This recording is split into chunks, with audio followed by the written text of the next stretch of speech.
Je vais te retrouver, je vais t'étouffer, je vais t'étrangler. Jugé depuis le 9 décembre 2024, Gilbert Rozon est jugé au Palais de justice de Montréal. Gilbert Rozon s'est fait recevoir. 9 femmes accusent l'ex-juré de La France a un incroyable talent de les avoir agressées sexuellement.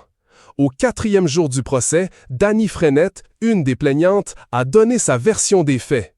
Elle l'accuse de l'avoir agressé sexuellement lors d'une fête après un festival chez lui à l'été 1988. Les faits se seraient déroulés dans un bois avoisinant sa résidence dans l'arrondissement d'Outremont à Montréal.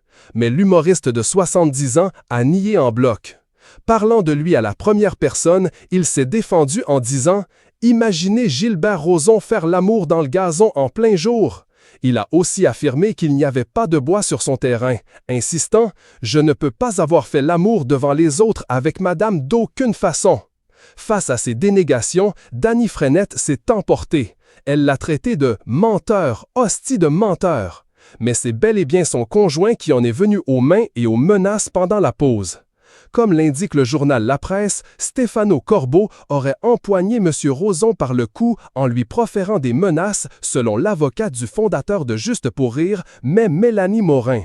Précisément, il lui aurait d'abord tiré l'oreille pour ensuite l'agripper à la gorge. Ce qui l'a fait sortir de ses gongs. Apparemment, après la sortie de Dany Frenette, Gilbert Rozon s'est dressé devant elle avec un demi-sourire et a mormonné « pas de classe », une attitude provocante qui a déclenché les foudres de l'époux de la plaignante. « Il m'a pris l'oreille, il m'a pris la gorge et il m'a étranglé avec sa main. Je l'ai empêché de m'étouffer. Il m'a dit « je vais te trouver ». J'ai été intimidé physiquement », s'est plaint Gilbert Rozon à la reprise dans la salle d'audience.